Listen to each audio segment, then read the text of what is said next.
Oh, wow. What is up today?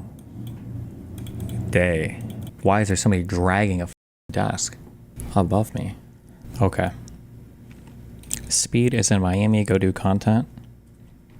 No. Okay. What was I doing?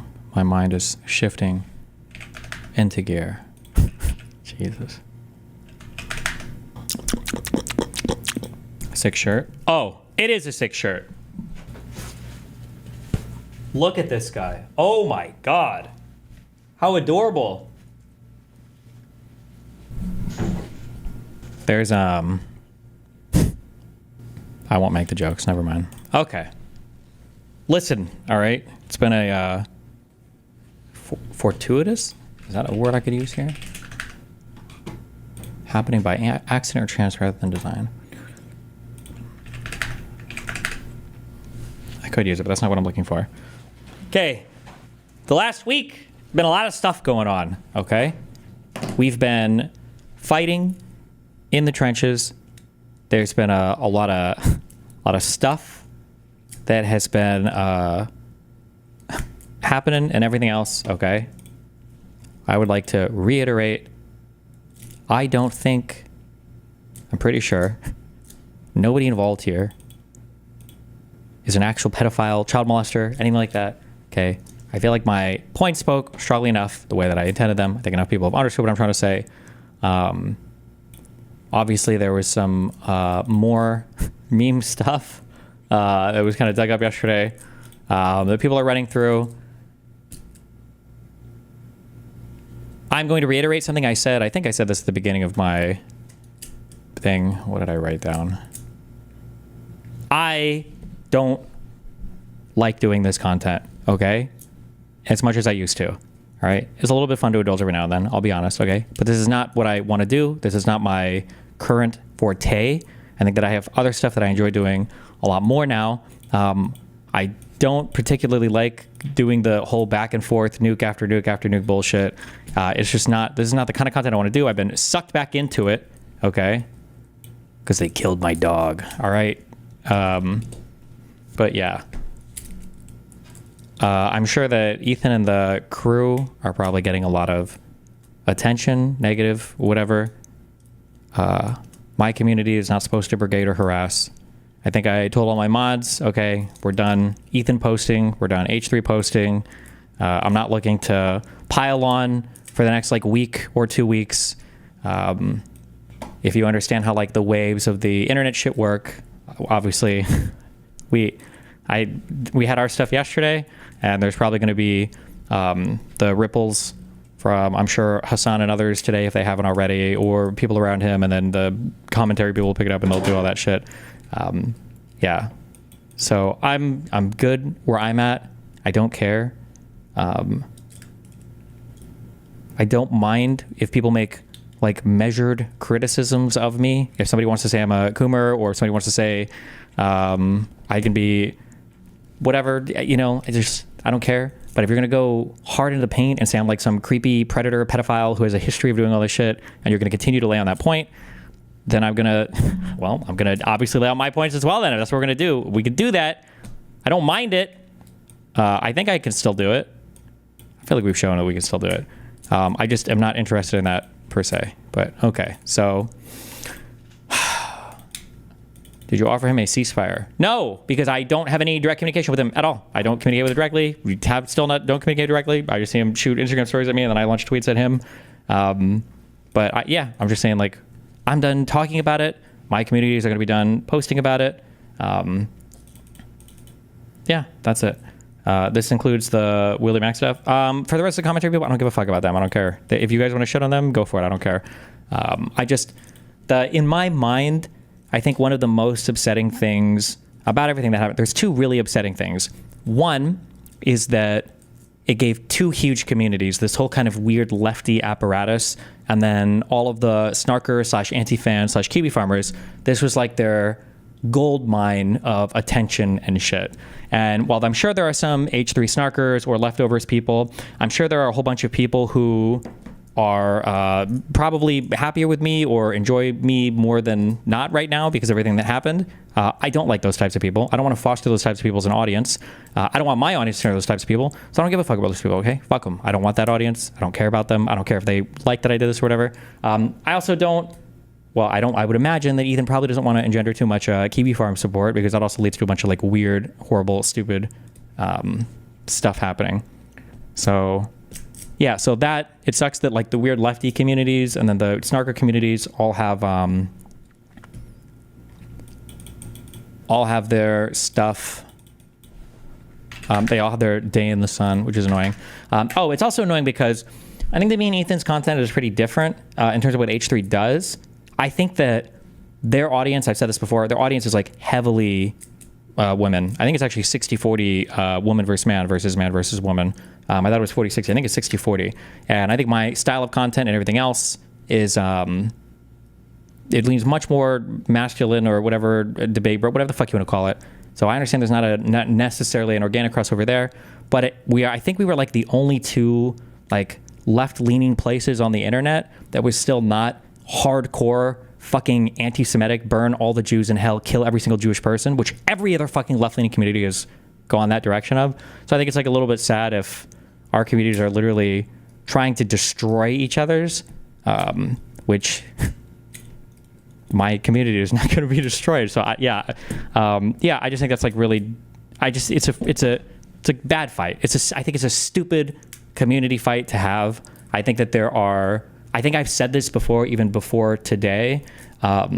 People are, what did I say before today? Oh fuck! I read something in chat. My mind hopped on something else. Oh, I think I said before today. I know I did. I don't know why I said I think I did. I know I said this before today. That I think Ethan and I were two of the only people to make the jump from being very edgy in the 2010s to being like pretty progressive-y and wokey in the 2020s without being soy as fuck.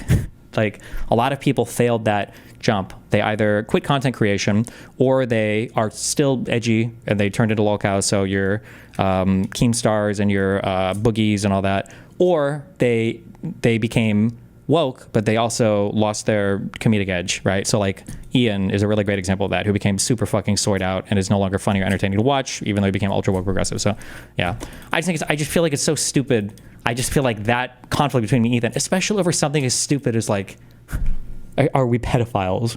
Like there must be something better to fight on. I'm not saying nobody can criticize me. If you didn't think I'd give a dumb take on something or do something stupid or whatever, I think that's totally fine. I've called out Ethan for doing stupid things. I think ironically, I guess, or not unironically, I guess, most of his like call outs when he's trying to get people like fresh and fit or even the Noah Sampson thing. I think the pro Jared thing, he tends to miss the mark on that sometimes. And I'll call him out when he does dumb stuff like that, okay? But the ultra unhinged, like, this person is a murderer, pedophile, predator, like, I just don't, unless you want to go like full fucking snark coded, I just don't see the, I just don't see the purpose for that, but,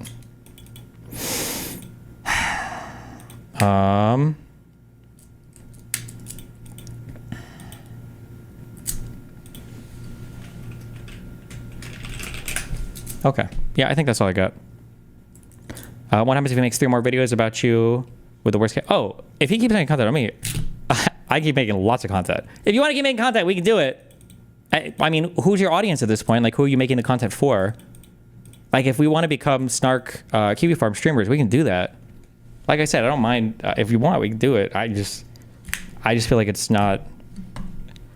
I feel like it's not a productive use of either of our times. But, yeah.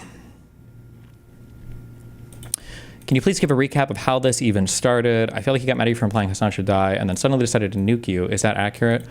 A quick recap is basically... Hassan said some unhinged crazy shit like 2 weeks ago. And then I was typing in chat that basically, like, if the... I want to repeat shit because everybody spam reports my shit right now, okay? But, like, basically, like, if this is the standard that we're saying to people, like, you can justify basically killing any...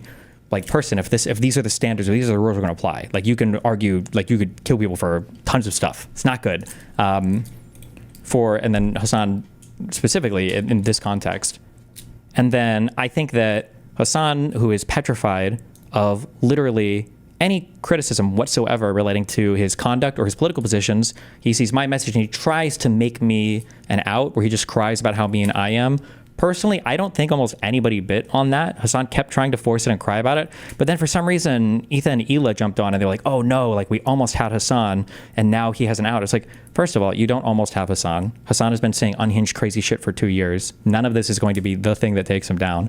And then two, why would anything I say even matter? The only reason why it could matter for you guys is if you make it matter. Just don't. Even if you disagree with what I said, then just say that, you know? Destiny said shit. I don't know. We don't agree with that necessarily. But who cares? This has nothing to do with what you said. We don't communicate. Listen, the thing that frustrates me the most on this is that people are making all these assumptions that I'm like puppet mastering Ethan, or that I control Ethan, or that we have these conversations behind closed doors. And then I feel like Ethan acts like we have these conversations behind closed doors with the way that he acts.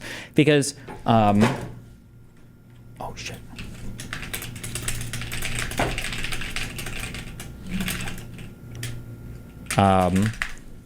Yeah, it's because when he tries to do these things, saying like, no, I swear I'm not controlled by Destiny. No, I swear he's not puppet mastering me. It's like, oh, that message, that was a really bad time to send that message. Sorry. It's not like I was doing it. Sorry. Yeah, no, when he is so like, when he's so excited to like, oh, no, look, I can prove Destiny's not controlling me. He's like, well, bro, you're literally making it seem like I'm controlling you by showing how desperate you are to show people I'm not controlling you.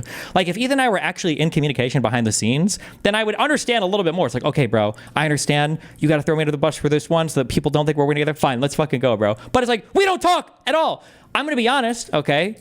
I think I might have already said this on stream. I even feel embarrassed because I have tried to message Ethan, I think 2 or 3 times in the past, but it was to his fucking Twitter account. And somebody said something in chat about him not using Twitter. I'm like, oh yeah, shit. And then I realized, and I looked at those messages, these are like over a year ago. I'm like, oh, I'm literally just shooting these DMs off into the fucking void. Okay, like a fucking loser. So no, yeah. I don't know. It's dumb. I think there's better people to go after. I think there's better issues to focus on. I think there's better people to attack. I think there's better stuff to talk about. You know, if shit comes out in the future after my court case is over, or after, you know, the Willie Mac shows up with all of his federal buddies, you know, hey, cover it then and talk about it then. But until then, yeah, I just, especially the whole like digging through like past clips and stuff is just, I think it's super wacky. Could it be possible that Ethan got lured / tricked into this by his team or other people? I do think, unfortunately, there's a lot of pressure on Ethan by his crew, because his crew, based on what I've seen, I don't watch H3 a lot, and I don't mean that as a burn. I don't watch any content. Anybody that has watched my stream for any period of time knows I don't watch any content. I just don't have time or the inclination to do. I just don't. But it seems like most of his crew are like Hassan simps. I know that AB Star Killer guy, I think is, right? He's the same guy. And there's a few others who are super, they were whatever, I don't know if they're just lefty pro-pallies in general, if they're big Hassan simps. So like whenever Ethan's talking about Hassan, they just like nervously sit there not saying anything. But then when they're talking about me, they're giddy with joy. Yeah, maybe that's it. I don't care. I actually don't care. I don't give a fuck what the reason is. I don't care what the reason is. I don't care what the rationalization is. But yeah.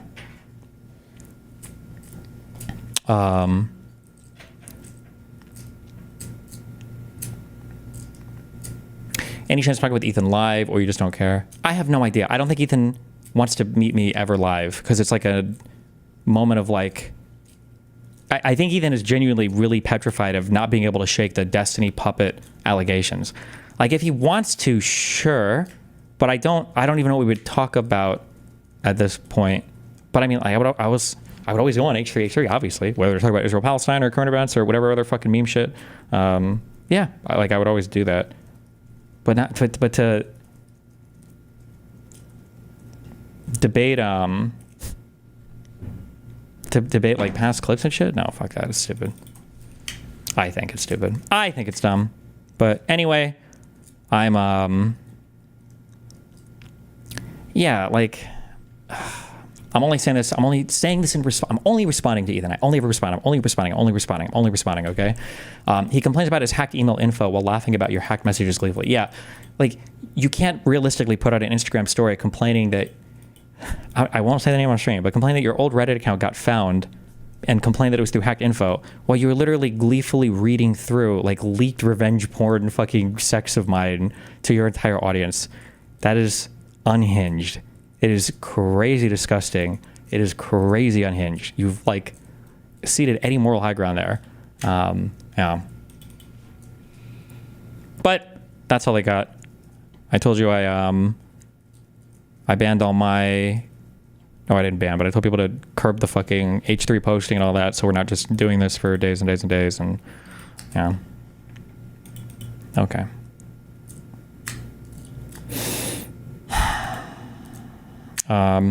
Wait, hold on one sec.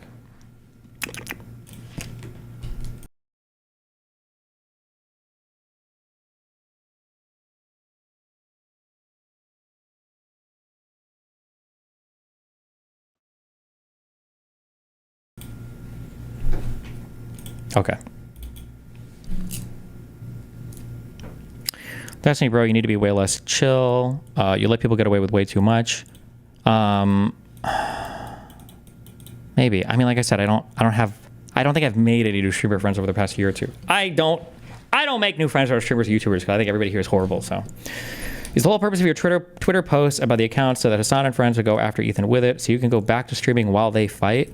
No. Well, the point was he was still continuing to tweet and call me a pedophile. So if we're gonna continue to roll around in the mud, I love rolling around in the mud. That's what I've done for the past, like, from 2010 to 2023. We can do that, but I would obviously not want to, because I don't. Yeah, I don't care about this as much.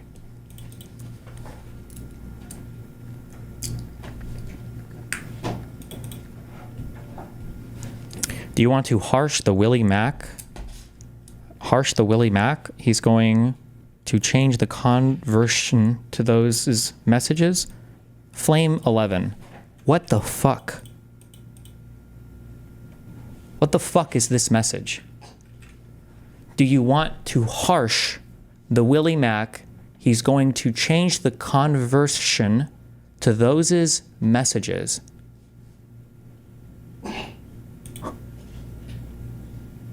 Rip, I'm sorry.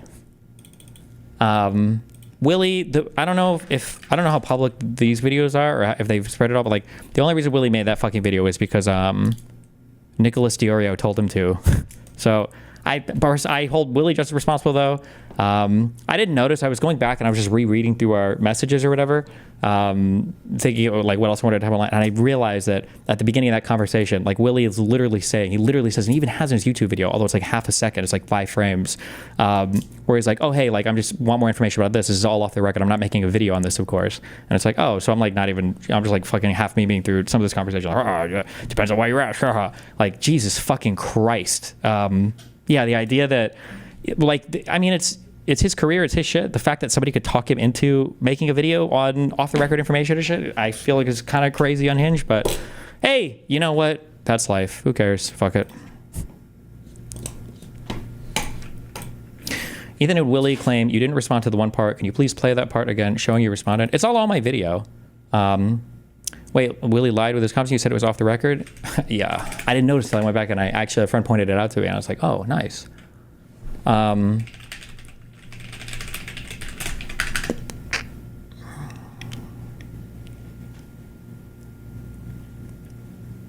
Oh, listen, I've said as much as I can. Ethan's the fucking lawsuit guy. Like I said before, you can go read my court filings. Almost every single thing I talk about on stream ends up thrown in some fucking court filing. The ability for me to maneuver in an environment where people are spamming the FBI on me, okay, and then where I have a civil litigant against me who is the most litigious fucking insane person of the world. The idea that I'm supposed to just divulge more and more and more and more and more information to not even deal with, it's not like there's even, like if there was some victim that had come forward, it was saying like, oh, this person abused me, but I was like, okay, fuck, maybe I need to make some, but it's not even that, right? It's just people digging through shit and like, oh, I think that this happened and blah, and this happened and we need it. And it's like, fuck you, no, that's fucking stupid. If he doesn't like my answer for that, Mr. Lawsuit guy, I don't know. Like I said, he can be my first interview after my lawsuit finishes if he wants to chat. Yeah. You need to debunk all the random ass lies. No, I don't think I do. One, because a lot of them are not debunkable, and two, because I think that Ethan said it really well. The idea that people can just make random, crazy, unhinged accusations or say random whatever things, and then you have to come out and start divulging more and more information in order to fight it off. Nah, fuck that. Continue to write. I didn't. That's cringe. That's cringe, bro.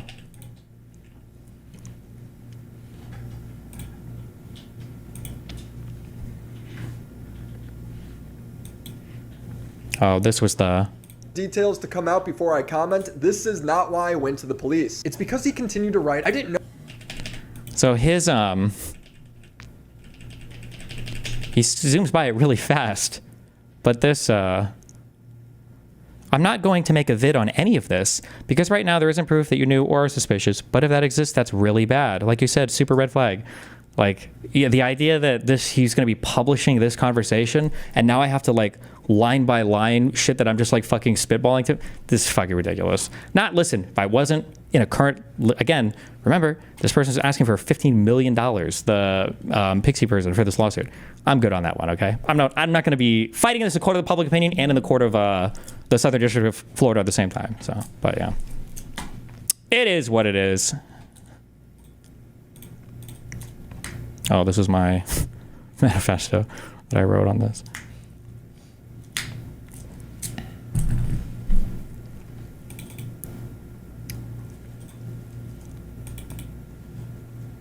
Can you watch the new Dave Smith, Joe Rogan podcast? Fuck no.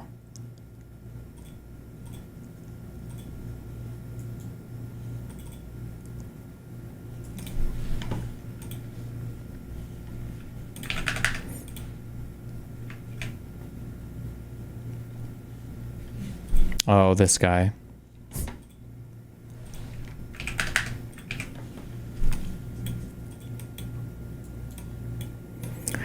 Wait, so Ethan's old Reddit account was found right after beefing with Destiny? How crazy. He's had beef with Snark for years, but immediately after beefing with Destiny, his old Reddit account was found using the same method that was used to hack mine. I don't know who hacked mine for sure, but don't play stupid when I say I think it was someone from the DDG community. This isn't me defending Snark, by the way. Fuck Snark as well. Smiley face.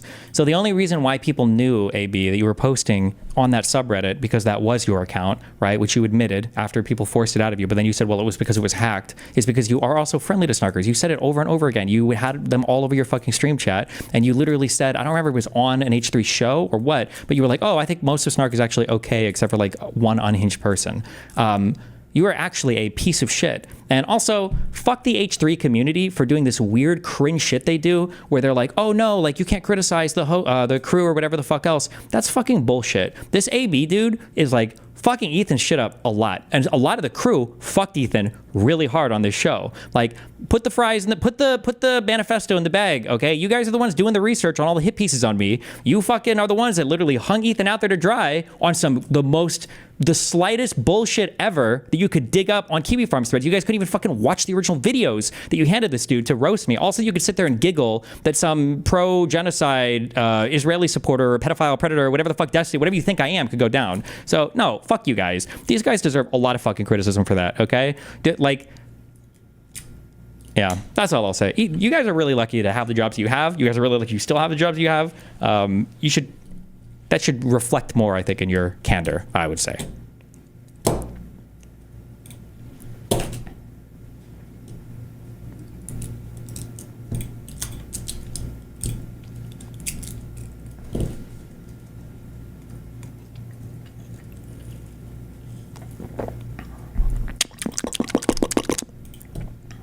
Oh, he deleted that tweet also. Good job. Good one. Wait, did we ever make up a name for this? Did we make up a name for this way of debating? I'm tired. It's where somebody's like super hype and super excited to get into shit, and then as soon as it starts going bad, they're like, I don't know if I want to argue this right now, actually. Well, I don't know. Actually, you know, I think that I'm not in the mood. This has gotten cringe now.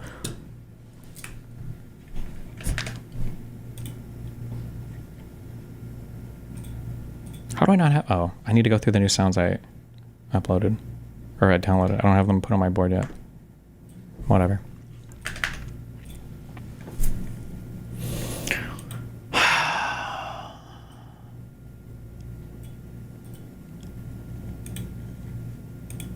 Okay. Politics. Oh. Okay, one more quick, boring thing. Do I get, I can't ask chat because you guys are fucking retarded. I always forget that you guys are retards. I'm curious if a 5090, I don't know what actually determines the refresh rate and the refresh rate and the resolution that graphics cards can power. I don't know if that's listed in like a obscure spec book somewhere.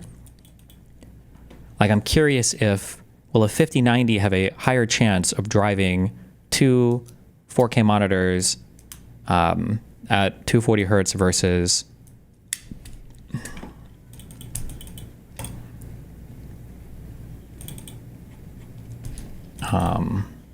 versus my 3090. I think I'm gonna get I think I'm gonna buy a 5090, but I have to drive to Micro Center to get it. Oh, and then also I need to know what the what power do I really need. I think I have a 750 watt power supply or 850 watt power supply in here.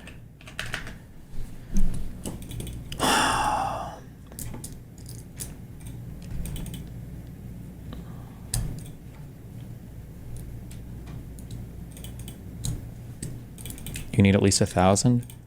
Yeah, so I'll probably buy that, but that means I have to rip my PSU out and my GPU out. It should fit in the case. I'm assuming it'll fit in the case. It should be fine. Yeah, we should be fine. Are they seriously though? They're really like $2,500? Is that just what we pay for GPUs now? That's like a normal enthusiast level GPU price. Was it the 1080 was it the 1080 that came out at $1,000 and it was like a big fucking deal?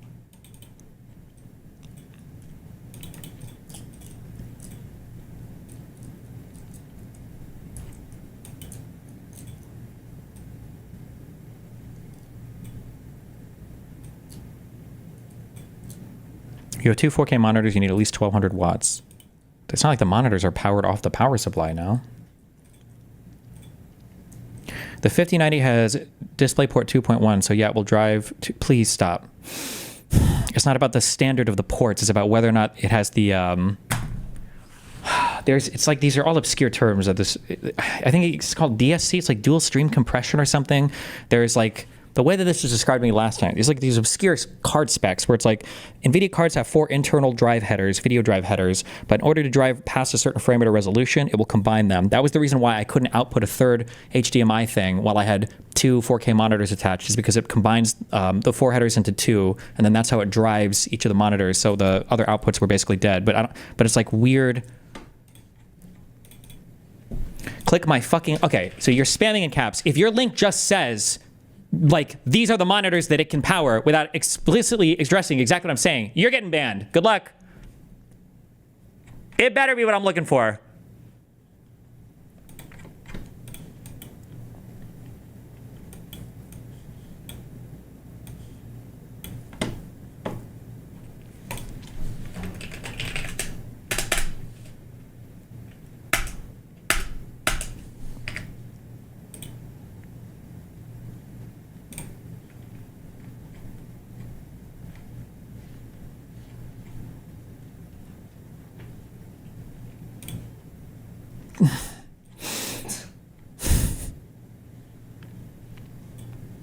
Why? I just want a normal website. What is this parallax fucking gravity mode? What is happening? Sorry. This part. Multi-monitor. 4 independent displays at 4K, 165 hertz using a display. Oh, thank you. You're lucky. You survived today. You're lucky you survived today. 2 independent displays at 4K, 360 hertz. Okay. Good job. You survived today. Barely, though. Barely.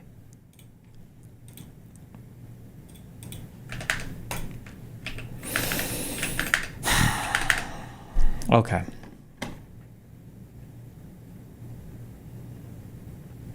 Incredibly For content. black pilling clip. Do we have the...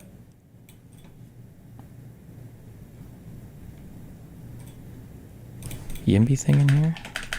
Did you see the Ryan Beard stuff? Yeah, but I'm done talking about it. Don't care. I'm good. I'm good on all of it.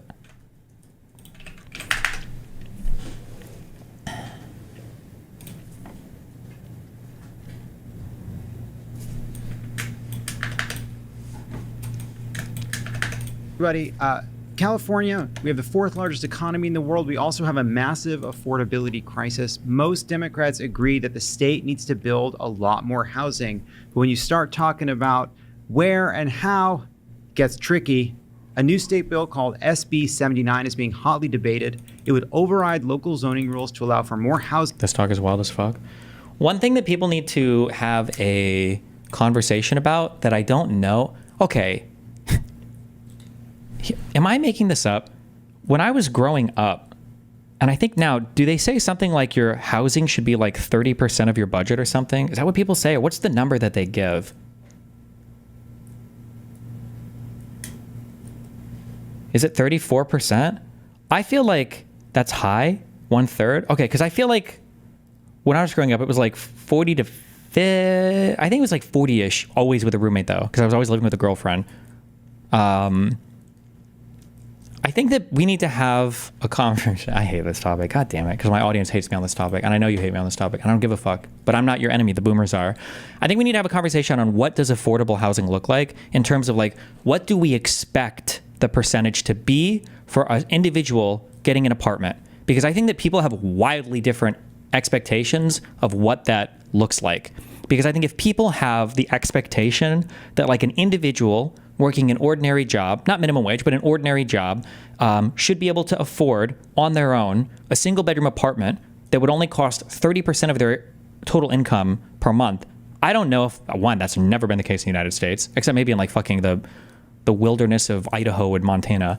And two, that's not realistic. We're never getting there. So it's not even like, it's not even worth it to point in that direction. Like I think there are so many other questions that we need to ask and answer before we even start to go down that direction. I'm curious what affordable housing means. I know that there is a definition for, I think, affordable, but the way that it's always defined is in this really broad national level, like what percentage of people on whatever wage can afford something. And but you have to adjust per city, really per neighborhood, not per neighborhood, but like per sector of city and everything. Yeah, I don't know. But we'll see how this goes.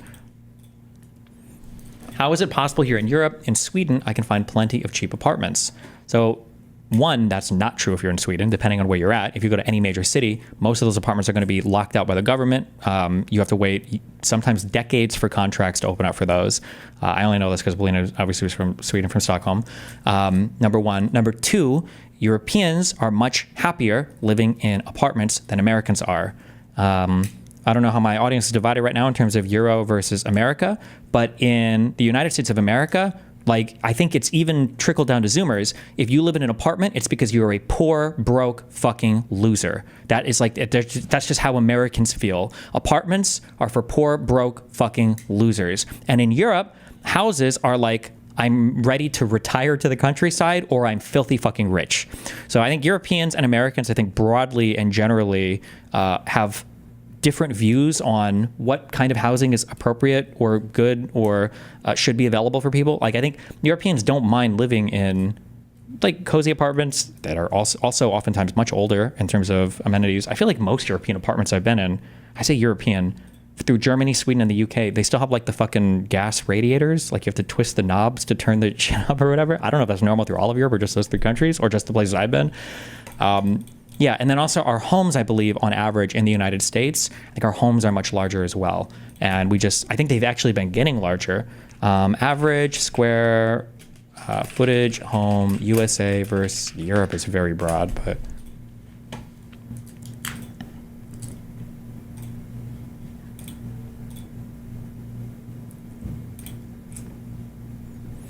average house size by country. This was 2015. So maybe, and also this is a epic Reddit post. If somebody finds something different that contradicts, just go for it. But Australia is up here at number 1, followed by the United States and Canada, which are basically the same country. And then in thousands of square feet. So in 2015, it was over 2,000 square feet was the average home size. Now this is probably pulled up a bit by the McMansions and stuff, but you can see that it's just much, much, much smaller in these other countries. One of the issues is that, again, Americans want a lot of stuff. We want all of the freedoms and welfare stuff that Europeans have, but we don't want the taxes for it. We want to be able to move out early, like maybe some Europeans can, although I don't even think in Europe, I don't know what the average move out date is. There's just so much American-centric stuff that we want to hold on to while also looking more like Europe. Like, You could ask, you could see it a lot actually in Ethan's, not to bring this up, in Ethan's response though, when Ethan was like, oh my God, talking to somebody who lives with their parents, wow, that has to be an 18-year-old. Meanwhile, like every single European is like, wait, you Americans move out at 18? What? Like it's way, way, way more common, or at least I think socially acceptable in Europe, that you're going to probably be staying home for a bit longer. But yeah, there's just a lot of, we just have a lot of expectations about housing that you kind of have to nail down before you start to figure out, okay, but what do we even want? What does ideal housing even look like in the United States? Like, do the houses need to be smaller? Do we need to be more okay with apartments? Should we be accepting of roommates or not? Do the apartments need to be small? Like, yeah.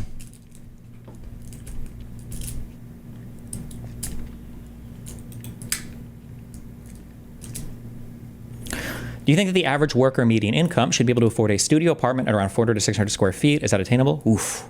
That's a pretty small apartment in the United States. So the thing is, I think they should be able to, but the question is at what percentage of their income? Because right now, my guess is they probably can, but it's just probably going to be at a pretty high percentage of your income, right? The question is should the average medium income worker be able to afford a studio apartment at around 400 to 600 square feet at 20% of their income spent on rent? Or should it be like 60% of their income on rent, right? Because those are two way different standards of living, you know?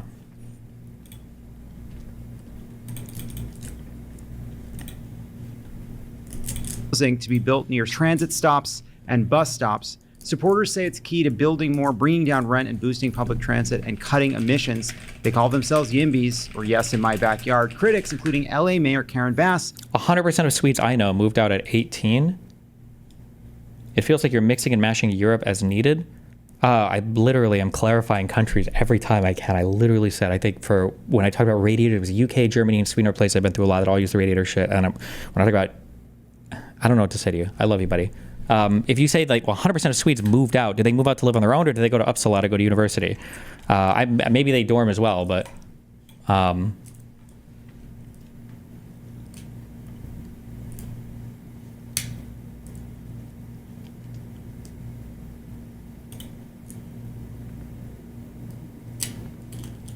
AI overview says 21.8 to 22 years old is the average age for a Swedish person moving out of their parental home. I don't know how. There you go. That's what the AI says. Grok says fuck. Yeah, that wasn't Grok. That was Google's. Warn it could undermine local control, push people out of their homes, and strain roads and infrastructure. Here to hash it out, we have the lead author of the bill, Senator Scott Wiener. No relation. What a. That guy's had to fight through a lot in life to do politics. Bus stops. Sorry, hold on. Supporters say it's key to building more, bringing down rent. Okay, I gotta restart this. I don't know what the fuck was this bill about. Hey everybody. California, we have the fourth largest economy in the world. We also have a massive affordability crisis. Most Democrats agree that the state needs to build a lot more housing. Oh, and I also I'm sorry, as a person who lived in California for 3 years, I feel like it's wild that we still talk so broadly about states. Like, the cost of living in California is so high. I mean, is it in all of California? Like, if you want to live in the Bay, or if you want to live like in Santa Monica, is that around here somewhere? I don't know, somewhere around here. Or like Malibu, or like in nice parts of like Venice Beach, downtown LA. Like, there are parts that are very fucking expensive. West Hollywood, your Breton, whatever. Like, there are parts that are really expensive. And there are also parts that are way more like out in the boonies. Like, if you want to drive east, you can go to fucking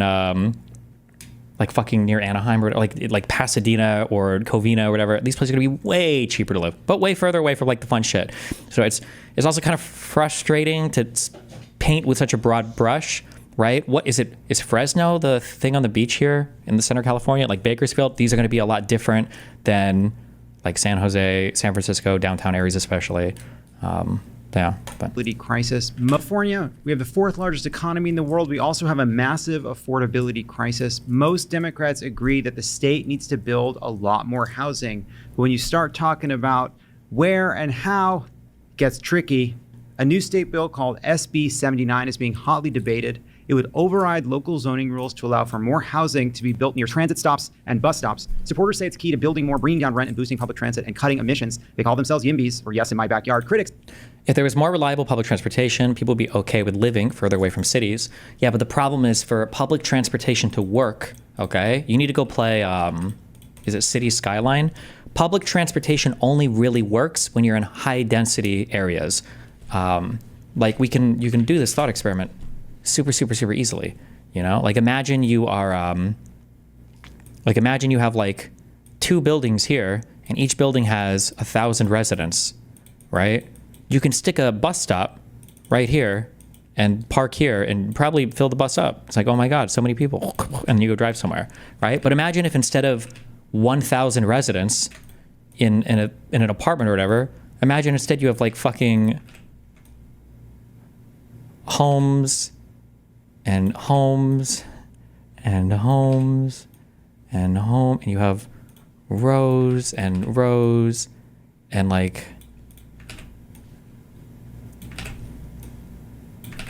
maybe between here you have what is this, 5, 10, 15, 20, 25, 30. Let's say you have 4 people per house.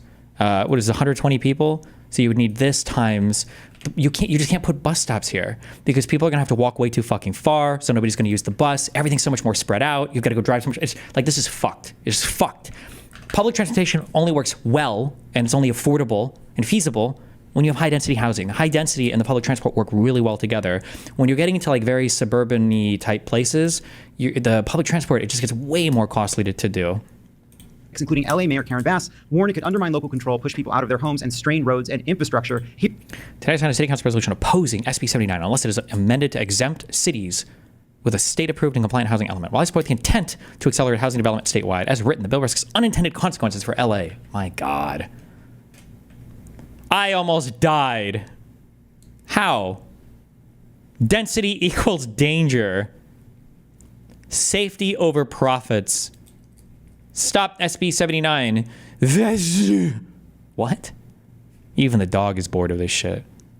Critics say it's key to building more, bringing down rent, and boosting public transit and cutting emissions. They call themselves YIMBYs, or Yes in My Backyard. Critics, including LA Mayor Karen Bass, warned it could undermine local control, push people out of their homes, and strain roads and infrastructure. Here to hash it out, we have the lead author of the bill, Senator Scott Wiener, and we have LA City Council member Imelda Padilla, who recently voted with the majority of LA City Council to oppose the bill, a resolution that the mayor signed. First of all, thank you both for being here. I really appreciate it.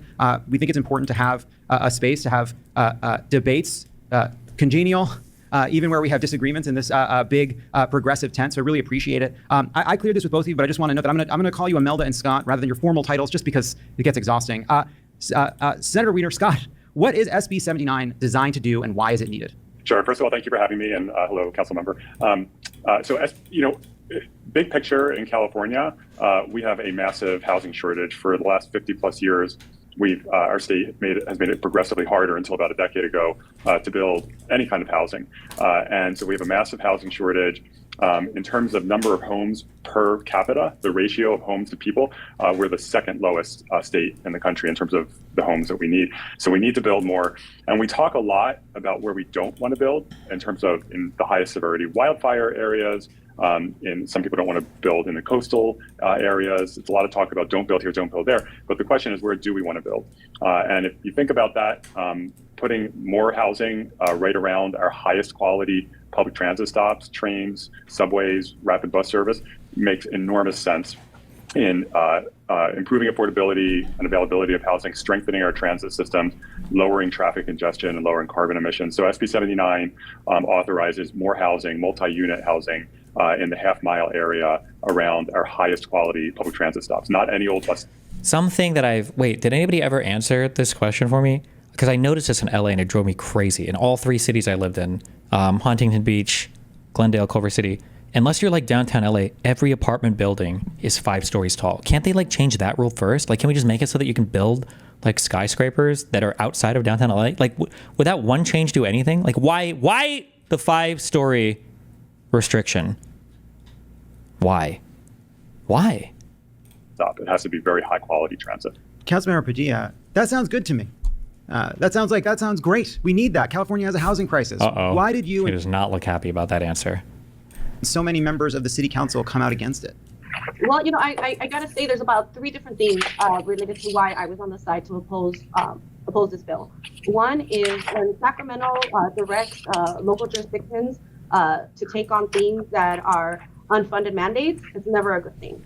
But the 2 that are more personal to me and more seen.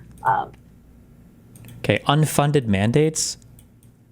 I think that's a red herring. Like, if the state were to provide you resources for it, then would you suddenly be in favor of it? Or would that at least flip that argument? I don't think that would, but as I do my work as a council member, is that I think SB 79 operates from two assumptions that are actually pretty false. Okay. It is false to assume that there is local leaders that are not interested in building the housing and that we're not trying to work on it. And I think the city of Los Angeles is— Sorry, time's passed. Too late. Time's up. You failed for a century. I don't know if it's been a century, but for decades at least, okay? So too late. a city that specifically has been showing that with a lot of the work that we've been doing with our CHIP program, the Citywide Housing Incentive Program ordinance. So to assume that we're not trying and then making an unfunded mandate is, in my opinion, very irresponsible. And the second thing, the most important thing to me— Ooh, look at how upset this guy's powering up over here. Holy shit. Because I do represent an area where there's a lot of potential and we are building and we are engaging, is that there's this assumption that developers, when given a leeway, are going to come into a community and build— Who's typing? Stop. A leeway, are going to come into a community and build something that addresses all of our social ills. When you give developers freedom, they build to make the best bang for their buck. And for myself, as someone who has gone above and beyond with engaging with developers, even when I don't even have that much jurisdiction, for example, the Executive Directive 1 that our mayor put together, it stripped away everything from the council members from being able to engage, so to speak, so that it can be done in a much faster way. But, I still went and talked to the developer and made sure that they didn't just build this gigantic thing near transit without remembering that at the end of the day, when you build high density, quality of life issues should leave that conversation. What do I mean by that? Density, quality of life issues should leave that conversation. What do I mean by that? I like to talk to folks about the importance of our multi-unit dwellings being built to incorporate laundry and washer in every unit. I remind them that these are children who are not going to have a front yard or a backyard. Oh my God. So what are you doing to incorporate some green space? You're going to have seniors that don't want to just stay indoors. So what are you doing to create a space for them to also be social and, be able to sit, enjoy some shade in the hot LA sun and, be able to people watch? Okay, listen, if you live in LA, you don't even know what a hot sun is, okay? So stop, number one. Number two, what? These are like the most, I feel like, we're running into so many new fallacies that we need names for. Like the 1%er things, right? Like what's killing this person, Well, he's slightly dehydrated. He hasn't exercised in 2 weeks. His arteries are a little bit like clogged. There's some, arteriosclerosis. And also he's a gunshot wound to the side of the head. It's like, okay, well, all of these other things seem incredibly minor compared to this other thing. Like the fact that he got shot in the head. I don't know why we're even bringing those up. What are these like, what children need green spaces to people watch? Wouldn't you see more people in an apartment complex or outside of an apartment complex to what? Can't we just go to Europe and look at how do kids survive there? Like, do the kids, are they all miserable as fuck? I mean, I know they are to some extent because they're Europe's and not Americans, okay? Not God's chosen people. But like, I feel like children generally survive in these environments. They do okay.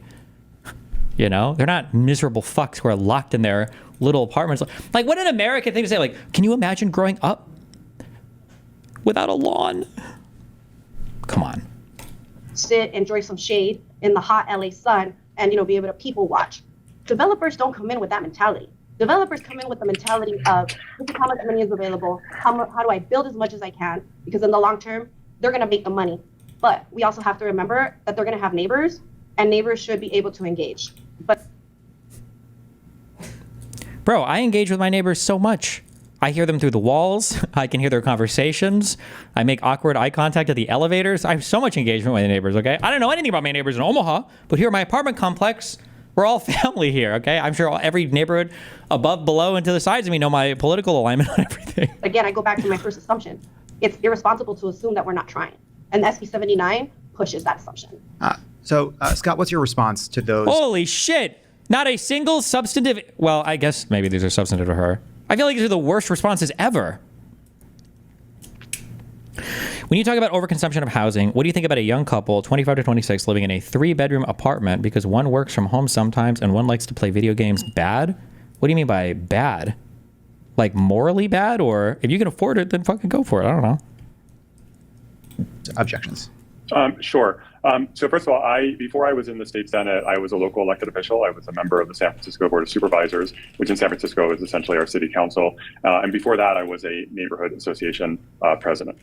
So I am a big believer that in local participation and engagement and local decision making, which far more often than not, it's better to make decisions at the local level. But there are times when the state has to step in when you have an issue of statewide concern.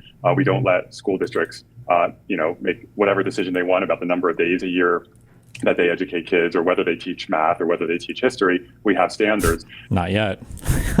Who knows if that'll change? And until about 10 years ago, California had a system of almost total local control on housing. And it drove the car into the ditch. And we generated this massive housing shortage because and I know this as a former local elected official, the pressure that you can get from small groups of people not to allow something to be built is tremendous. And cities have a race to the bottom sometimes. My neighbors aren't building housing, I don't want to. So the state stepped in, not just this bill, but a series of laws to create statewide standards so that cities were doing their fair share and actually building housing. And it's had a real effect. We're seeing cities zone for more homes and issuing permits more quickly. And I want to be clear, LA's done some good work around housing, so has San Francisco. But this is not about criticizing. It's about acknowledging that we need more housing, and putting more housing near the best public transportation is one of the smartest things we can do for housing, transit, and climate action. That's what this is about. So this guy seems like the kind of guy who was under scrutiny for an ex-wife's murder, but they never had enough to convict. Why? Oh, are you okay? Oh my God. Also, Gunk. Remind me after this video to get the blanket. Oh my God. So, Imelda, I hear you saying that it's wrong for the state to assume that local leaders don't want to build more housing. And I take that at face value. I believe that members of the council understand the importance of building more housing. And yet, LA has a housing element. That was because of a state mandate, right? LA is supposed to build 456,000 units of housing, I believe, between 2021 and 2029. We're currently only on track to hit maybe a third of that. Right? I think we've issued far fewer permits than necessary to hit that goal. Your colleague, Nithya Raman, who's my council member, made this point in this debate, which is that the city hasn't really done enough to be trusted to do this on its own, that it actually needs a push from the state, given the scale of the crisis. And I'm wondering what your response is to that and why you think LA hasn't kept up with the housing element. Well, I think Councilwoman Nithya Raman should speak for herself, and she should speak for her own district. But for my district, we are working to increase the density. I have a district that has a lot of potential, right? We're building the East Valley Van Nuys light rail corridor. We're improving the G line, and we're also talking about the future of the Sepulveda Pass. And simultaneously, we do know that Metro has also committed to playing a role in increasing housing along their stops.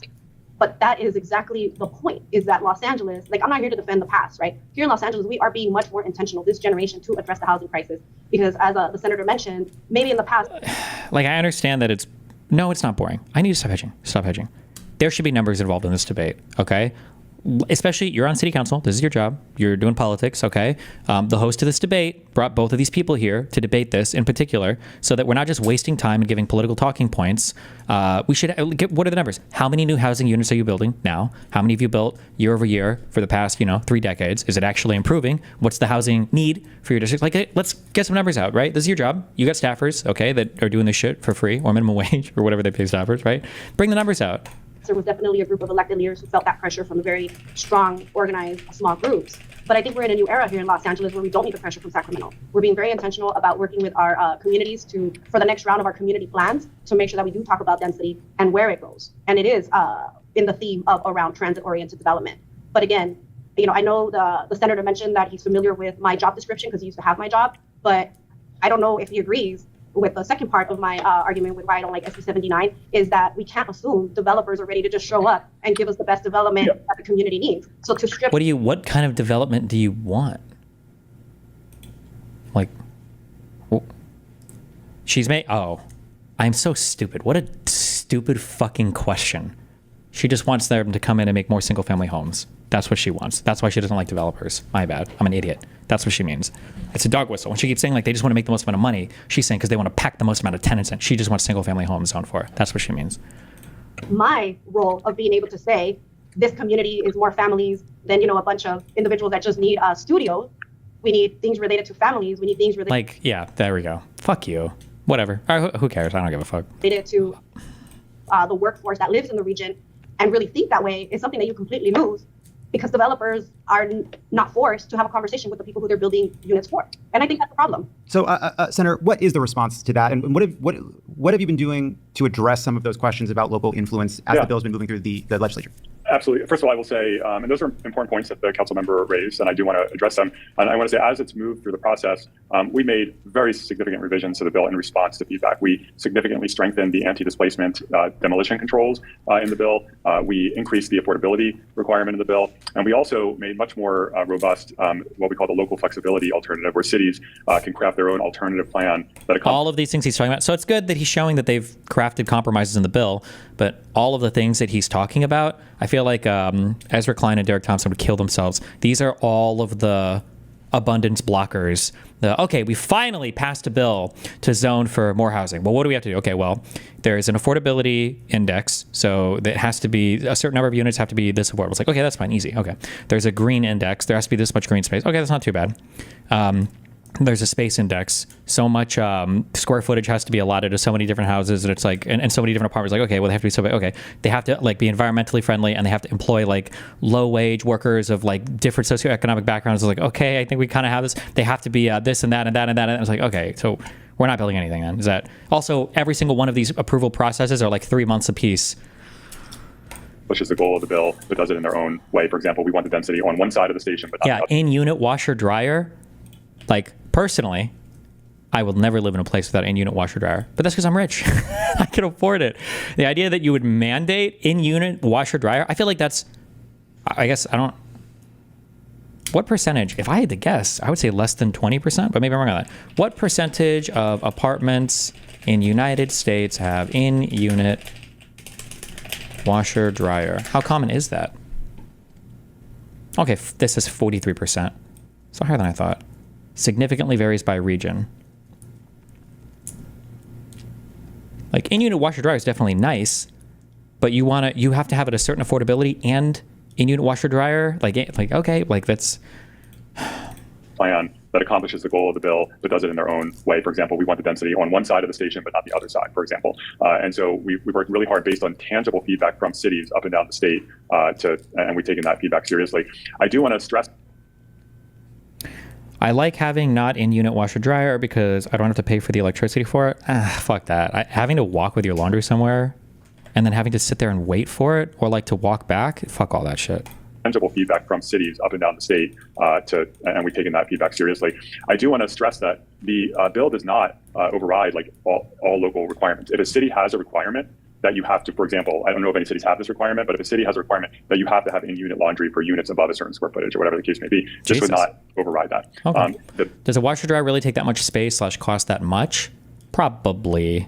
I mean, it is space, so you need like at least like a little extra closet area for it. And then you also have to run whatever the hookups are for it. So you're gonna have to have that much more electricity for every single unit. And then if it runs off of natural gas or it could run off, I don't know how common it is for dryers to run off of gas versus electricity, but it's also more maintenance. You have to update it, because they only last for so long.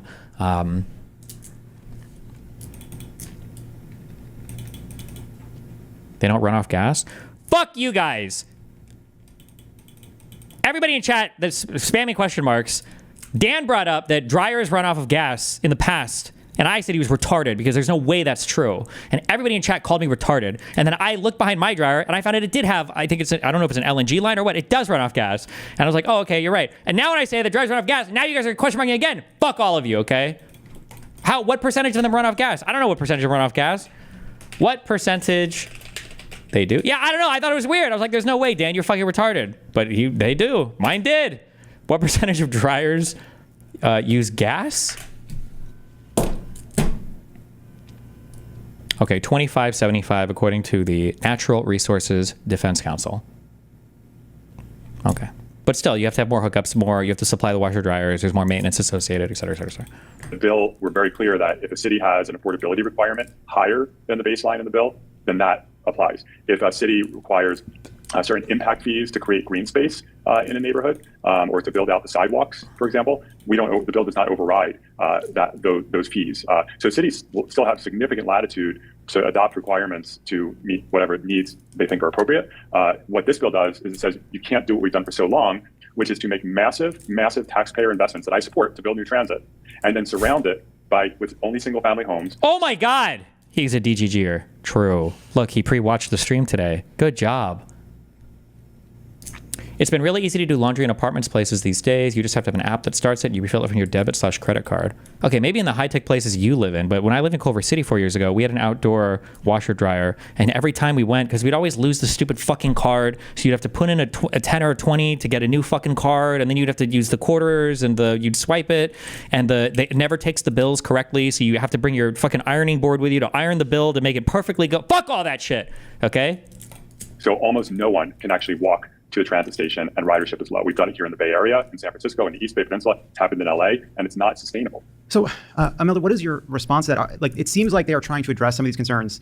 Are there other changes you would like to see made that would then garner your support for the bill? Do you ultimately view the bill as being a good goal that you could get behind if there were enough local constraints? No, I don't think so, because like I said, generally, I'm not a fan of Sacramento making unfunded mandates.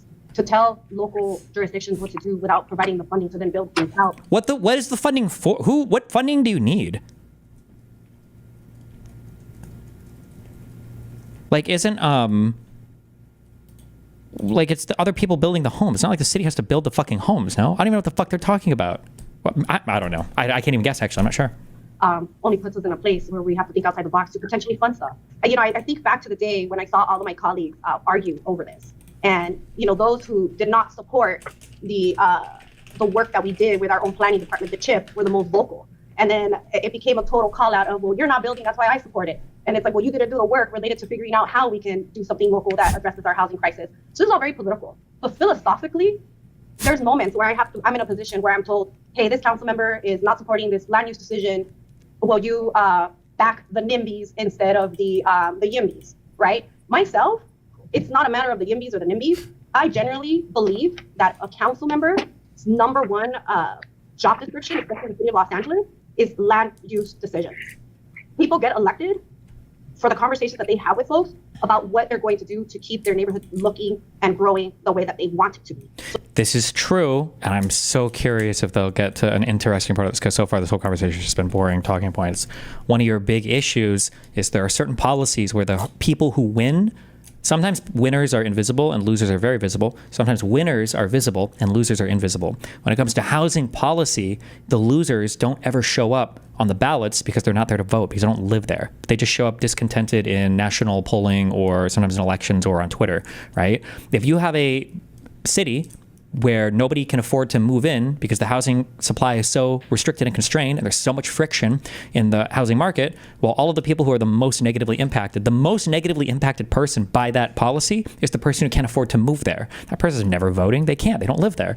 And the people who are the most incentivized to keep housing where it is are the people that already live there, especially people who live in houses, who are your most likely to vote group of people, So, for example, for the state to say, here's your opportunity to build something that is potentially 7 stories high, when nothing around it is 7 stories because the state allows it. Oh my God.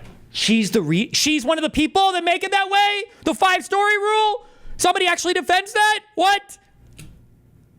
The way that they want it to be. So, for example, for the state to say, here's your opportunity to build something that is potentially 7 stories high, when nothing around it is 7 stories because the state allows it, it's almost an insult to everyone who voted for the individual who they believe is going to help grow and clean and maintain their communities as they would like them to. But see, that to me gets at the core of the issue. And first of all, I just want to say, I appreciate you coming on here because I am out there. Wait, is he about to lose his mind? Please, God, lose his mind. Favor of SB 79. You're on with the proponent of the bill. So I appreciate you coming and being willing to have this debate. And I really want to be fair to your point of view. But what I hear there is what you're saying is, well, there weren't 7-story buildings here in the past, so there can't be 7-story buildings here in the future. Yep. But that freezes California in a moment. Yep. When there were far fewer people in this state. And yep, true. My concern... Why don't I have a true... That's a true thing. What I'm hearing from you is there are legitimate issues that you're raising about what locals feel about... Wrong. They're not. They're not legitimate issues. That's not true. Don't even make that concession. The character of their neighborhood. I'm not saying that those aren't legitimate concerns, but it seems to lose the forest for the trees, which is we have an emergency. There's only, a quarter, 20% of the number of affordable units as the number of people who need them. We are losing people to Texas. right? They are making a claim that we are failing in California to build enough. Like, this is an emergency. The problem isn't that there are going to be buildings too high near transit stops. The problem is there is nowhere for people who want to come to California to live. It is pushing our entertainment business out. It is pushing young people out. This is an emergency. We should all be freaking out about how urgent it is to do anything humanly. But remember, the reason why they're not freaking out is because the people who are most impacted are people that can't move there, right? They're people that don't vote because they're not even there to vote. The people that are living there are the ones who are enjoying they're rent seeking. That's what you got to call them. They're rent seeking. Homeowners. Actually, wait, definitionally, they are rent seeking, right? Land is limited. It's provided for by the government. You're rent seeking off of land, right? Rent is when you derive, in economic terms, is when you derive an unearned income off of the unapproved value of a thing. Is that what I'm thinking? Is that what the definition of rent? Like, possible to build housing. And you're worried about whether or not there's a place for a few senior citizens to sit outside a building that developers are trying to build. And I'm saying, great, that's important. But are you focused on what will ultimately make California affordable for the people in your district? No. Well, I am. And this is why I said, speak for yourself. And that's why I also said, we can't assume that the superhero here is the developer. So for example, under the emergency ordinance, I'm bringing a set of tiny homes into an underutilized Metrolink parking station. What? A set? Did you say a set? Like 2? I didn't have to do any outreach, but I started a neighborhood watch, and I also had a whole town hall related to addressing that component. And there's also an 81 that's being built on Victory and Balboa. And going back to what you said.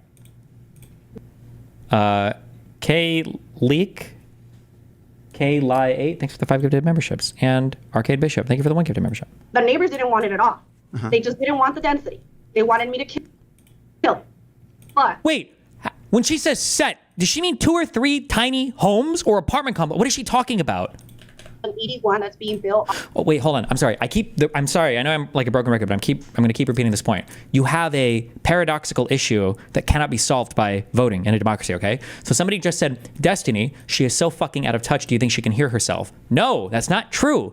Not only is she in touch, she's actually doing probably exactly what she was voted to do, which is to protect the interests of the people voting for her. The interests that you have as a local homeowner are to protect the value of your land and your home. The easiest way to do that is to restrict density, is to restrict new homes being built, right? It's a supply demand thing. If you build 100 more homes around my home's going to be worth less. If you're not allowed to build any, my home is worth way more. And remember, in the United States, the house is generally the single largest individual asset that a family or an individual can own. So people are very, very protective about their most important asset.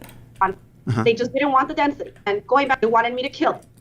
But by law, I really have no jurisdiction anymore because it's an ED1, right? But we still, as a team, got together with the developer, the high school across the street, other stakeholders, and instead of building something that was potentially 6 stories, we got it down to 3 stories. I'm sorry. Stupid question, but why does New York City have a housing problem if density is a solution? I mean, it's still basic physics. You can only cram so many people into one space, right? We also got the developer to also work with us to make sure that it helps the families of the area. We also said, instead of a ton of office space, we do want you to also incorporate a few more parking lots and EV chargers. So yeah, I mean, parking lots and EV chargers. What? There's some developers that have built housing where it looks like a big, ugly cement box in the middle of the neighborhood. But what I want is something that people will be proud of, something that people will be excited to say, this is why I'm coming to Los Angeles, because you really think that all these young people that are seeking the Hollywood jobs that want to come to Los Angeles want to live in a cement-looking building? As opposed to a pod outside? Yeah, probably. Again, look, but this is the American mind on housing. What she's saying sounds unhinged to you guys, maybe, and to me, and to Europeans, but for most Americans, she's right. I don't live in a fucking tiny-ass fucking apartment. I deserve a home. I want a house. Even when you guys complain, you Americans complain about the affordable housing crisis. You guys all talk about, like, look how long until I can afford a home. It's going to be so long until we can buy our first homes. It's all about homes, single-family homes. That's what people are the most obsessed with in the United States. And find it to be dignified? I don't think so. But SB 79 creates a situation where the developer can actually do that. Build something that no one is excited about. Scott. Well, except the people that would move into it. Are part of this where people just need to accept that if we're going to build the amount of housing we need in the speed that we need it, some of these concerns can't be addressed. That we just got to move fast and not everybody's going to like it. I mean, but people will like it. You have to address both sides. The people that live there that wouldn't have lived there otherwise, they do like it.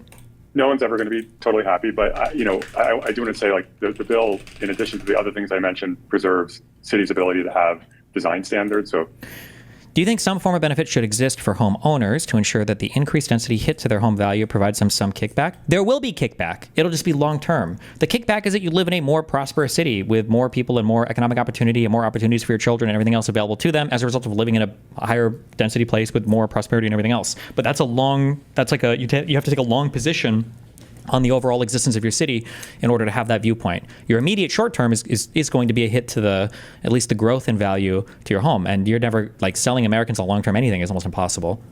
We exist in time and space every 4 years, from 4 years to 4 years to 4 years, baby. They don't want a cement building. I haven't seen any cement buildings, but if they don't want a cement building, they can have design standards that take that into account.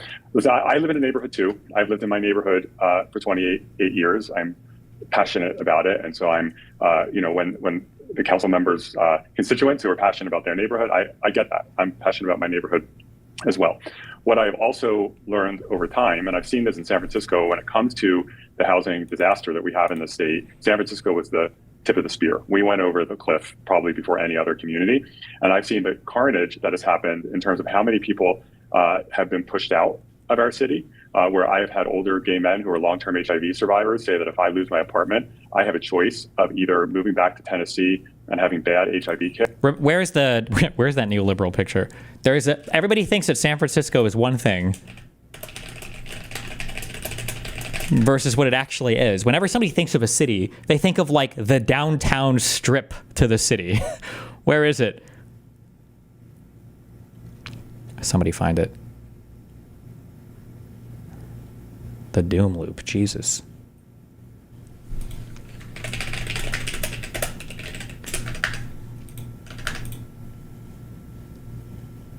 Please don't dox me, Google.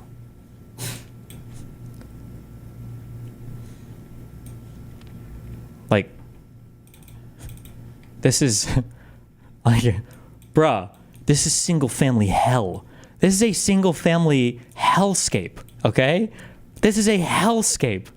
You're at public transport? What, are you gonna walk 400 blocks to the bus? Or are you gonna get on the bus and have a stop every 3 streets? Like, this place is, people think that it's like all skyscrapers and whatever the flybys you see on movies or whatever, because they'll show like a downtown area. But, like, this is, bro, what is this? This is like a save that you restart in City Skyline. It's like, fuck, my city is fucked. I can't even demolish all this shit without losing. This is fucked. This is fucked. This is actually fucked. This is fucked. Like, what are you doing with this? And then they're like, we were going to build a 6-story apartment, but thank God we got it down to 3 stories because it was going to ruin the character of our fucking neighborhood. Jesus. Anyway, you can do that to literally any American city besides, like, New York. Care or having good HIV care in San Francisco. Wait, now link me that neoliberal sub. Link me the wet dream, the combined. It's like a parking lot apartment complex store building. I think that, but also I eat Subway every single day and I'm happy. So maybe I'm not the model citizen, but it's like if we just copy pasted these building blocks everywhere.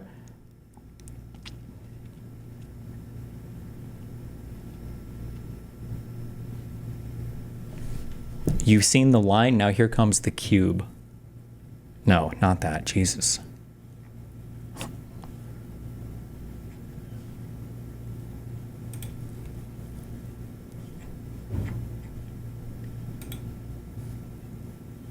Oh, God. Oh, Tim Pool is, like, in favor of all the single family housing, huh?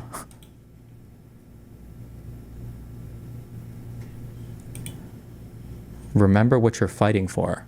Like, I feel like I would tweet this ironically, but he's tweeting this, like, seriously. Jesus.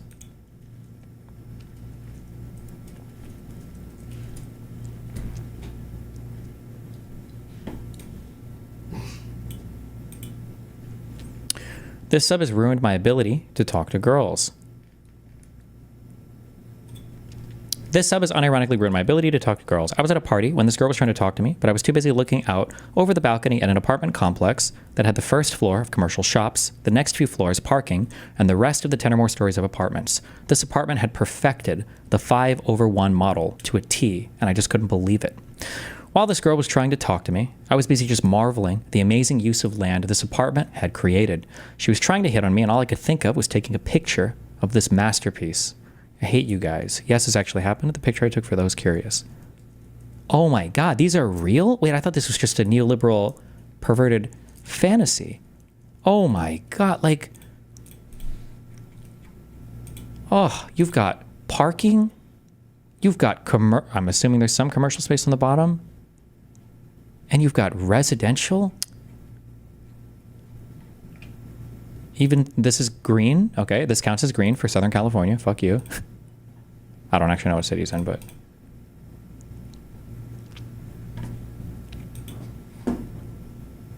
This is Portland? Okay. Oh my God, it even has some green space for teenagers to go and sit at. I don't know what's going on at the roof up here. Hopefully drugs. Looks awesome.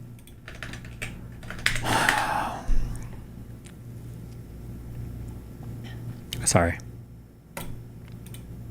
Had older gay men who are long-term HIV survivors say that if I lose my apartment, I have a choice of either moving back to...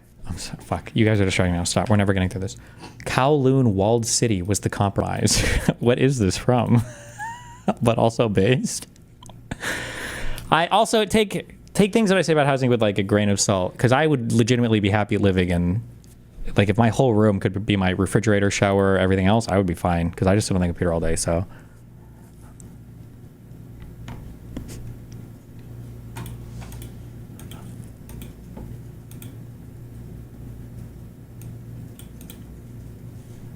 men who are long-term HIV survivors say that if we've I heard a lot about these HIV survivors. Sorry. Okay. lose my apartment, I have a choice of either moving back to Tennessee and having bad HIV care, or having good HIV care in San Francisco and being homeless, because there's no possibility for them to be able to access housing. I have had seniors come to me and say, I used to not like your housing policies, but my kids just moved to Indiana with my grandkids. I'm not going to see them very much because they had no hope of getting housing here, and I now support your housing policies. So the look and feel of neighborhood, really important, but it's also important about who's living in that neighborhood. And when people are getting pushed out and young people see no future, and when you send your kid to school and they have 3 teachers in a year because the teachers can't afford to live there and they're moving, that is a problem. And I think in addition to the look and the feel of the neighborhood, which is important, we have to be talking about people. And our housing shortage is strangling the state. It is strangling our economy. Businesses can't find workers at times because the workers can't afford to live nearby. They're not going to commute for 3 hours. We are falling short of our climate goals because we're forcing people to drive so much because we don't build housing near the jobs or the transit. And it is absolutely spiking poverty. When someone's paying 70% of their paycheck for housing, they are going to be living in poverty. And when we have overcrowded housing, because people have to live together to afford housing, that creates its own problems. So in so many ways, building more housing and doing things differently is really critically important. Understanding that can be really hard for people, for all of us. Imelda, given that you've said now that there aren't changes that could get you to support the bill, and you believe Sacramento shouldn't be dictating how Los Angeles builds, and that you acknowledge that this is a crisis that needs to be addressed, what, into your mind, is the reason Los Angeles is so far behind in building enough housing for the number of people we have, that we have one of the worst homeless problem of unhoused populations of any city on earth? What is stopping us from building enough? And why do you think you can solve it without the push from Sacramento? Great question. So, look, I'm not here to defend the past, but I do blame a lot of it on past leaders and past voters as well, right? The folks who elected individuals to make decisions in the past, this is what their preference was. Right. Okay. Descriptively, that's is true. Very real in Los Angeles. It's why we have a very strong neighborhood council system. We developed the neighborhood council system to avoid secession from Hollywood and the San Fernando Valley. Right. And they did that because they felt like City Hall was not paying attention, specifically on issues related to land use. So we are in a time where we are addressing the ills of the past that were very NIMBY. But I do trust that right now we have a mayor and a council that is a little bit more brave. but I also, in terms of addressing building housing, various types of housing. But here's the thing. I just love they were going to shoot down the 6-story apartment complex. So we negotiated a 3-story apartment complex. Like, this is why I was shocked with the. Wait, where does John live? Is he a California boy? I didn't hear, or if he's in New York.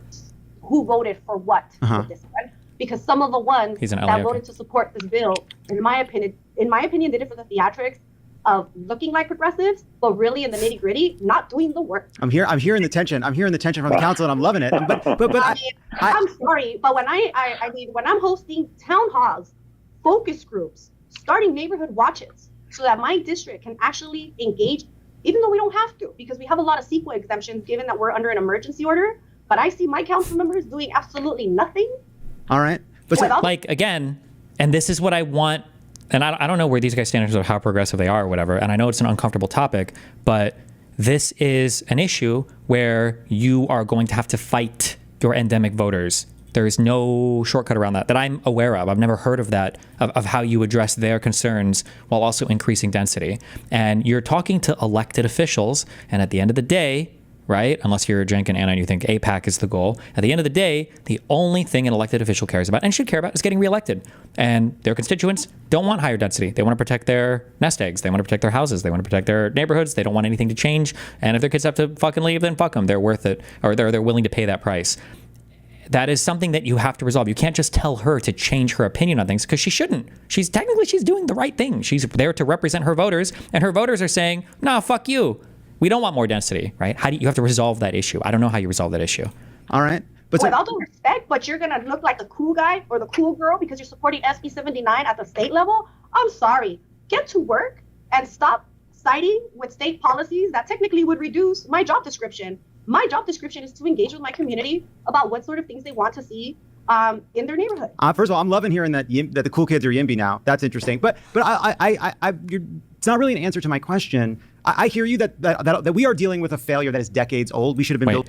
Isn't this just an issue of people not wanting apartment complexes? If people wanted them, they would exist. If there was a market for them, wouldn't they be everywhere? No. The market for them is something that has to be government approved. Government approval comes from the voters. Voting on government approved zoning is done locally. People broadly want more apartments. Locally, they don't want more apartments. That's your issue. You're trying to solve for a problem locally, where all of the things that you need to solve for it are not in that area, and they can't be because of how the zoning works, right? I feel like I've said this over again. Building all the way through, we're paying. I hear you that we are dealing with a failure that is decades old. We should have been building all the way through. We're paying a very heavy price, and it's going to take time to address it. We really need to pay attention to the community plan process. But that doesn't explain why we're so far behind in 2024. Right? Like you're in the council now. Mayor Bass is the mayor. You like Mayor Bass. You're claiming this new leadership is going to solve it. We're still only doing a third of the number of permits we need last year to meet the housing goal. So is that not something you're responsible for? Are other people at fault for why we're so far behind in permits? Are you on track in your district for permits? That's a great question, and I don't think that we're going to be able to unpackage that answer in which is the only thing that matters, right? So far, none of this conversation has mattered. So in this short interview, because then there is other themes, right? There's then. We approve something, but then they have to go get the financing, right? And then we approve something, and then there's a lot of other bureaucracy related to, there's a sanitation issue before you can build, right? Or there's a this issue and a that issue. So there's definitely things that we still need to do in order to make sure that once we approve, we actually start the construction. But again, this is also very new and part of this generation. So I think we're getting there. And it is definitely within my vision that if the voters allow me to be here for the total of 12 years, that it's going to be a very different neighborhood compared to when I first got here, because I'm very intentional, like I said, about making sure that we address it. Last word over to you, Senator Wiener, about this. What is your response to the point that local leaders are moving forward? It's just taking time. And just to close it out, for people that aren't from California, for people who see this in the context of this broader abundance debate, what do you hope people take away from this debate and this bill? First of all, I think that having a state-local partnership is really important.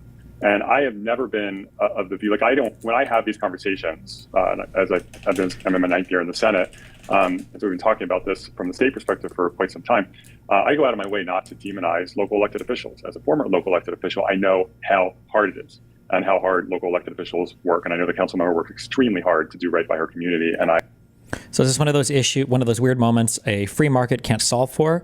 Like yes and no and yes and no. It depends on how far back and forth you want to go on that. No, the free market can't solve for this. But the free market people would say, well, we can't solve for it because there is zoning, and that's literally an artificial restriction on land from the government. So the free market could solve for it if the government would allow us to solve for it. But if you were to allow the free market to solve for it, cities would look like a nightmare. If there was no zoning and everybody could build anything anywhere, like there was a children's playground right next to a McDonald's that was right next to a nuclear power plant that was right next to an airfield that was right next to a prison that was right next to an industrial manufacturing plant that was right next to a Toys R Us, right? It wouldn't work. It'd be a clusterfuck of horrible shit. So like there is some degree, like we do want the government to restrict access to land to some extent. I think we all probably want that. We just need to do a better job of it, but it's hard to figure out, how to figure it out. Hard to figure out how to figure it out. Yeah, I stand by that. I admire that.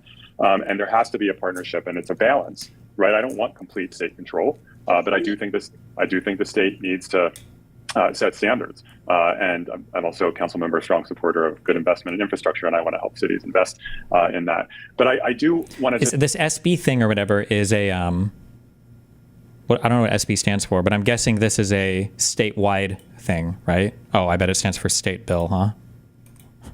That would make sense. Or Senate bill? Okay. But it's the Senate of California. Yeah, because the only way that they can fix this, it would have to be done at the statewide level. So then I guess this fight makes sense. This guy's a state senator, and he's going to have to fight with the individual communities who are all like, yeah, more housing is good, just not here. And then that's the fight, I guess. Okay. To say that this is really about, we have had such a broken system for a long time. And I know at the local and state level, a lot of people are working to fix it. It was a system where we methodically decided not to zone for enough housing and to downzone and ban apartment buildings and say you're only allowed to build single family homes. And then we set up a permitting system where instead of doing things in a good government way, which is to set the rules ahead of time, and then if you check the boxes and meet the rules, you get your permit immediately. We decided that meeting all the rules just qualified you to go into the political mosh pit for every single permit. And so we've seen housing that's compliant with all the local rules get caught up in a 5 or 10 year process or get mutilated or killed. And that's government at its worst, and it's helped get us into this crisis. And the ramifications are the ones I talked about earlier, 3 teachers in a year for your kid, people getting pushed out. Yes, it's a statewide thing to upzone to 6 stories everywhere near transit stops. 6 stories? Why not like 15 or 25? So on and so forth. It's also, in terms of when we look at the broad politics of this country right now. Wait, sorry, hold on. Okay, admittedly, I don't know much about Houston, okay? I've been there a few times, okay? People are saying some zoning, but not much. Unlike most large U.S. cities, Houston does not have local government regulations that dictate what specific type of building can be built on. That's fine. Houston is a huge place where nobody lives, and there are massive fucking streets, and it is suburban sprawl hell there, okay? I know that people like to bring up Houston because whatever they read on Wikipedia or whatever stats might exist about this place, but Houston is not ever your model ideal city. I don't, like, people cite it, but it's just not. Unless I've missed these parts of Houston, okay? Houston is like every other Texas city, which is super suburban, very fucking spread out, and literally built for cars or you kill yourself. But earlier, 3 teachers in a year for your kid, people getting pushed out, and so on and so forth. It's also, in terms of when we look at the broad politics of this country right now, that in the next census, and there was an amazing piece by Jerusalem Demsis called "The Democrats Are Committing Particide," that because... What, did he just say what I think he said? The donor class. And there was when we look at the broad politics of this country right now, that in the next census, and there was an amazing piece by Jerusalem Demsis called "The Democrats Are Committing Particide," that because blue states have done such a poor job building housing, whereas red states have been building a lot of housing. And so we're seeing a I don't have any data to back this up. I don't believe this red states have built a lot of housing thing, though. I feel like red states are just suburban hell sprawls, and they're going to hit the exact same fucking problems that all the blue states have. People always jerk off like, oh, red states have done so well with their housing. Bullshit. I don't believe it. I've been to Austin a lot. I've been to Houston. I've been to Dallas. I live in Miami. It's not like there are all of these crazy high-rise apartments everywhere with this wonderful public transit and all this shit. There's just a lot of space, and it's huge sprawl. Bro, Austin and San Antonio and Dallas, these are the most suburban sprawled places ever. They're like hundreds of miles. Like, I think from start to drive across Austin, okay? It's like fucking the size of France. It's huge, sprawling places of single-family homes. And like the average street, if you want to cross the street, you have to mark like an hour and a half on your schedule to find an overpass or to trek the 6 lane by 6 lane. And that's not even your highway. These are your normal back and forths to get anywhere, okay? I don't believe that these places are sustainable in terms of how they're doing housing. I know that people are jerking off like, oh, they're accommodating all these new people. Yeah, because nobody fucking lived there before, okay? I don't think that these red states are models for future businesses or for future city planning or whatever. I don't think so. I don't think you could adopt anything or learn anything from these places other than maybe they have less regulation for sprawl and building a little bit. Shift from California, New York, and Illinois to places like Texas and Florida, North Carolina. In the next census, we are projected to lose the big blue states about 10 seats in the House of Representatives to the red states. And that means 10 votes in the Electoral College. And that means had Kamala Harris won the blue wall states, Pennsylvania, Wisconsin, Michigan, that would not have been enough to win the presidency. So we're strangling our economy. We are also moving ourselves into a situation of just us being in a structural minority as blue states with all of the horrors that we're seeing in this administration becoming long-term. So we have a lot of work to do, and I look forward to that partnership to get it done. Councilmember Imelda Padilla, thank you so much for taking time. I do really genuinely appreciate you coming on because it was a little bit of 2 against 1 because I really believe this is ultimately the right thing. But I do genuinely want to understand what the perspective is of someone who opposes it, in part because I think we need to address those to get enough people on board to get behind it if it's not going to be stopped. If this, I don't know if they take viewer questions or whatever, but somebody needs to ask them, can you just talk about the reality or confront the reality? Because an interesting question would be, what I'm saying before, the people that are hurt the most by the current housing policy are not the voters. How do you address that? Or at least not the voters that live, like she's doing her job. She's truly doing what she should be doing. She's representing the interests of her local voters. They probably don't want to increase density. They don't care if it increases in other places. That benefits them. They just don't want to see an increase in their own place. Like, how do you resolve that issue, I think? And Senator Scott Wiener, thank you so much for your time as well. And for everybody listening, do us a favor. Please follow this channel, subscribe to this channel. Also, reply below with your take on this debate. We really would like to understand people's perspective on this. And I welcome the insults about my questions. That's a big part of it. I could lose the debate. Maybe I lost, right? That's a big part of it too. But thank you to both of you. It's one of the biggest problems we face in California, and this debate is how we're going to figure out where we go from here. Really appreciate it. Anytime. Thank you.